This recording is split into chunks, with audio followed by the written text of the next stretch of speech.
も、月姫やってて動画投稿遅れたとこの手です。その手だぜ。通なだよ。いやー、やっぱりノベルゲームっていいですね。まあ、タイプムーン作品と下下等の科学アドベンチャーシリーズしかやったことないんですけど。と、余談はそこそこにして。今回は2番手エドモン動画です。そういえばエドモン強化後触ってなかったな。どうなったんだろう？それがリーチが伸びてかなり使いやすくなってますね。前はリーチが若干足りなかったからな。他のスペックはいいサバなのですが、にしても今の環境に結構ぶっ刺さってる気がするんですよね。今の環境といったらスタン、無敵、カレスコが多く見られるな。今回は2番手からいきなり始めるよ。まあ、固定場光で全国対戦行ってないので何とも言えませんが、エドモンは弱体解除、無敵貫通、NP 減少と色々対策できるんですよね。おっと、ちょうどいいところに NP 溜まりそうな相手が。2番手出撃時は溜まってること多いよな。今の場面は枚数有利なのでスタン後部の危険は低いですが、NP 減少させてホーブを防げるのはいいですね。そしてここでタゲ戦クリティカル5面。うちはいつでも攻め攻めやで。さらにルーラーが強化されて増えてきてる2番手にジャンヌ、天草がいる場合、そのネタとして輝けますね。おまけにジャンヌと違ってエドモンはクイック2枚だしな。後ろにクイック置けばクイックパできるので嬉しいところ。2番手として輝けるね。とここまでは強化前でも同じ話でしたが、ここからは強化後はどう変わったのか話していこうと思います。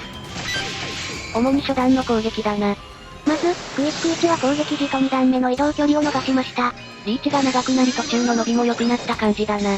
エドモンはクイック中心で使うのでこれはかなりでかいですね。リーチが短いと言われてたからいいね。さっきやったタゲ編攻撃もリーチ長くなったからできたことですからね。そしてアーツ。近づくのを早くして2段目が伸びるようになりましたね。攻撃が当たらないというところが多少は軽減したと思うぜ。使い勝手はクイックの方がいいと思うので初手はクイックですかね。まあ、アーツパで試したことないからなんとも言えんな。クリティカルを落として、NP どれだけ稼げるかにもよるかもね。そしてバスター。移動距離が増えて近づくのが速くなった感じ。言われてみればそうだなというぐらいな気がするぜ。結局見て回避が余裕だとは思うので、2段目バスター避けさせて回避狩りする感じな使い方は変わりませんね。初手では厳しそうだな。あと魔力回復が速くなったぐらいで以上が強化後の変更点ですかね。使い勝手はどう変わった印象だ？何よりクイック1のリーチがめちゃくちゃ当たるようになったのがでかいですね。もともと足は速い方だしな。もともとクイックには回避食いやすかったので、クイックの使い勝手がかなりいい印象です。実装直後に悪い印象を持って敬遠してた人も試しに使ってみてもいいかもだな。攻撃がかなり当たるようになってますよ。でも実際に使いたいけど全体の性能どうなのよという人もいるだろうので、エドモンの性能のおさらいをしておきましょう。確かスキル1が攻撃 50% アップと無敵貫通が15秒だったっけ？さらに弱体耐性アップ30秒もあり、3スキで星を出してくれるので、開幕から火力を出すことができますね。火力が出るのが15秒なのは注意だね。なので今日やリレー走で通常時でも火力を上げ、クイック主体で星を出しながら火力を出すのもありです。おまけに霊装に 25%NP チャージがあるから、アベンジャーはクラススキルで受け時の NP 獲得で溜まりやすいことと、スキル2がスキルまで NP 獲得量 50% あるので、ホーブがさらに打ちやすくなるぜ。まあ、エドモンは HP 低いから注意だけどね。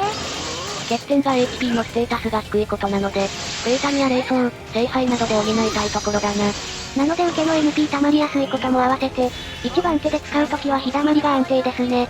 2番手の場合は1番手より長くは戦わないから多少はごまかせるかもな。フェイタル1枚で後ろに旺盛積んでこの HP はきついです。現在のメルカリでのエドモンの初期フェイタルの相場が1万円ぐらいだから、初期フェイタル3枚3万円が妥協点かな。初期フェイタルはホーブ速度最短にするのに枚数増えちゃいますが、霊装の枚数削れば収まるので安く済みますね。ちなみに、フェイタルはアプリ版のフォークみたいなもので、光ってるカード1枚につき400ステータスが上がって、最大5枚で2000上がるよ。霊装は削れば初期再臨のフェイタルでいいもんな。最終再臨フェイタルは3万円ぐらいですからね。川山用もマスターの仕事のうちということで、他にもエドモンは欠点があって、スキル3が複合バフで役割が違うので使いたい場面がそれぞれ違うという。その前にホーブ。我が行くは温州の彼方。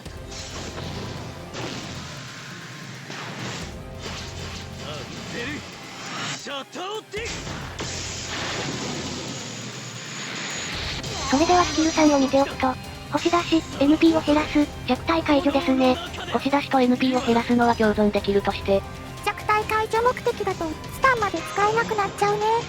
なのでスタン持ち対面でスキル3を保持しておいて、スタン持ちが相手でない場合は弱体解除はおまけと思ってもらっていいと思います。相手によって使い分けるのがいいわけだな。そして最後に欠点を一つ。宝具威力が少し低いところですね。宝具レベル1だとちょっと倒しきれない場面があるからな。なので最低宝具レベル3は欲しいところです。と言っても限定サバなので、宝具レベル低い人は霊装やフェイタルなどでステータスを補っていく感じだな。ですが宝具レベルをきちんと上げてれば、壁貫通の円形宝具は強力なのでその分リターンが大きいですね。強いけど、茜をかける必要があるサバだね。まあ、霊装などでごまかせるところもあるので、お金をかければその制限がなくなると言った方が正しいかもですね。残りの細かい情報は前にエドモンの解説した動画を概要欄に貼っておくので合わせてみてくれると嬉しいです。強化前なのは注意してね。というわけでここからは実況していくか。最近解説してばかりでしたからね。喋る内容を考えるのがめんどくさいから解説でごまかしてるのでは？そんなことないですよ。普通逆じゃない。ということで気を取り直して実況していきましょう。2番手出撃で味方が枚数不利だな。ここで1対3になっているのでお味方を助けるのは厳しそう。と思ったら逃げれてるな。ですがお自慢よりメイドの方が足が速いので追いつかれると思います。枚数不利ですが入り組んでいるので、ワンチャン火力でどうにかできな。なんかで、宝具使ってる間に HP 少ないタヌキを撃破できたな。そこから味方が合流して枚数有利はでかいですね。ではゴリ押しで削っていきたいところですが、お味方に相性不利と枚数不利背負わせそうだな。相手は宝具も持っているので周り見えてなくて反省ですね。ここ勝てれば、聖杯取れそうだね。ここでお味方が2機相手を落としてくれたので、あと1機で聖杯獲得。あとは囲むだけだな。ここで聖杯獲得。おっと、カレスコ天草がいるので早めに詰めたいところです。いっくでこういう2番手カレスコ相手に強く出れるのはいいですよね。NP 現象は結構刺さるな。ここで宝具打てるように。カットされずに壁貫通で狙えるぜ。スポース。我が行くは温州の神。